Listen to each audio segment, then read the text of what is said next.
Hey y'all, this is Upila, and there's a few things I wanted to share since I haven't been sharing much in a very long time. I haven't shared in a very long time, and so there's just a few things I would like to share if you don't mind listening to what I have to say.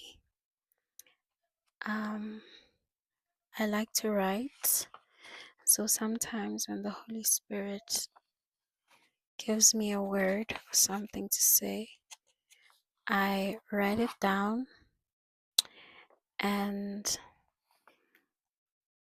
I normally don't have the guts to share it with other people, but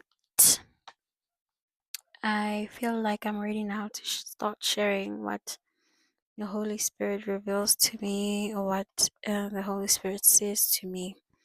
And so last year, during this time, I had one job. I was asked to prepare South School, and the topic was, how will I go? And I said, I will prepare for it. I didn't really have the opportunity to present it because I was sick, but I want to share it with you right now. So the topic was, how will I go?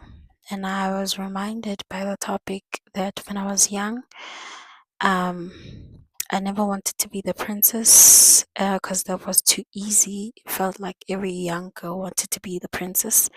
I never wanted to be the villain because that's just evil. I was never created for that also, but I wanted to be the crazy person holding the end is near sign, you know. I knew there was power in being labeled crazy, ridiculed, and laughed at because at the end of most of those animation movies, the crazy person, or rather the crazy character, the character that was labeled crazy would be vindicated. I now understand what I was witnessing as a child is that uskanchewa wanyatsa. Uskanchewa wanyatsa, the power of my message. I was put on this earth to deliver. Be willing to look crazy for the message of God, saints.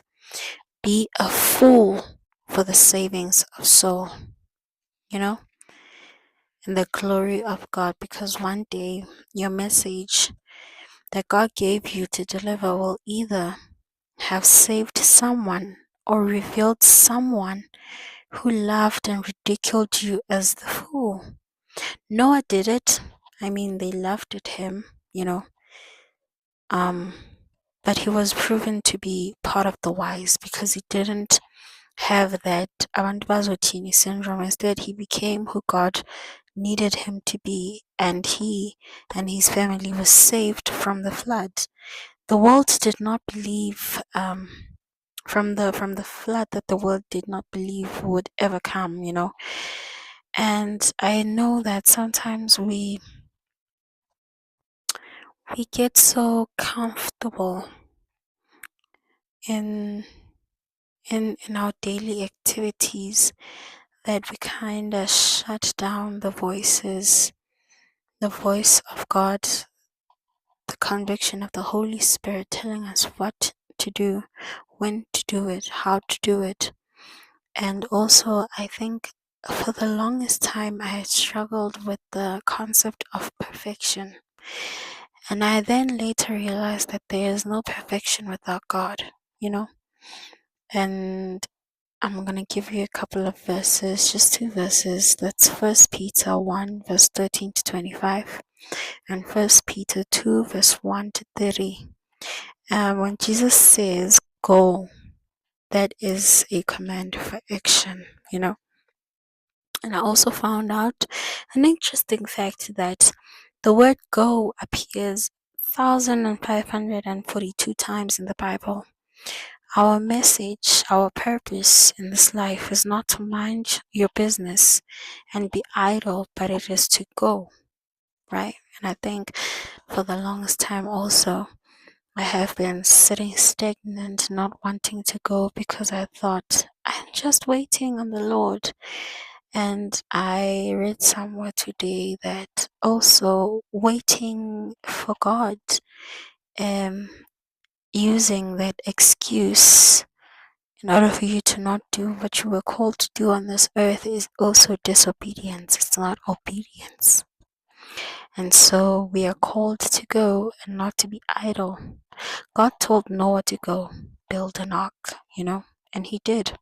And then God told Moses to go ask Pharaoh to let his people go, and he did. Imagine if Moses and Noah were like, hi, I'm just gonna wait it out.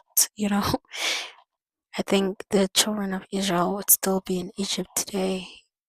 I think we would be part of the generation that is in Egypt. I'm sure we are their descendants, if I'm not mistaken. But yeah, sometimes your obedience is freedom for someone else. When God says go, He doesn't expect you to ask how, but He expects you to just say yes, because He has already put everything in its place. Now He wants you to walk forward in your path. He has carved, just for you, knowing that He has your back, your sides, and your front. Because sometimes it can get scary when you don't even know the entire plan. Like, how am I supposed to do this? How am I gonna go through this? What really am I supposed to do? Like, are they going to accept me? Are they going to accept the message that I'm bringing? It has a lot of questions. We tend to have a lot of questions instead of just trusting and having faith that when I go, He will provide. Even when I do not know what the outcome will be, just go, because sometimes we get stuck in that thing, Yoguti. I want people to like me. I want people to hear this message and to live in a way that is pleasing to God, but that's not your part. Your part is just to go and spread the gospel. And then the changing of the hearts and the changing of the characters, that is between them and God, especially when they haven't accepted what you have brought to them. Yours is to go tell them and pray that one day, if it's not on that day, but one day they remember what you have said to them, and they remember that there is a God who cares, there's a God who loves, there's a God who provides, there's a God who comforts, there's a God who is just there for every single thing in our lives. And all we gotta do is just call upon Him, and not be scared to just go blindly, because trusting in Him is worth more than having all the riches of this world. Because when you do get the riches of this world through God, then you really appreciate them more, because you didn't get them by yourself, but you saw how great He is and how powerful He is. And when I say riches, I'm not talking about monetary things. I'm talking about your health, talking about mental health. I'm talking about physical health. I'm talking about emotional health. I'm talking about spiritual health. I'm talking about stability in your life, knowing that even in the midst of storms, there is peace. And because you have God, even when people poke at you, the peace that He has given you, the peace will surpass whatever is thrown at you by the feeble humans, around you also as a feeble human. Yeah, so I will go. If you have been procrastinating, please join me because I also have been procrastinating for a very long time.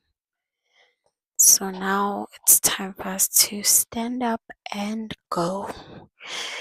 Like I said before, someone's salvation, someone's freedom might be dependent on you saying yes to God, might be dependent on you going.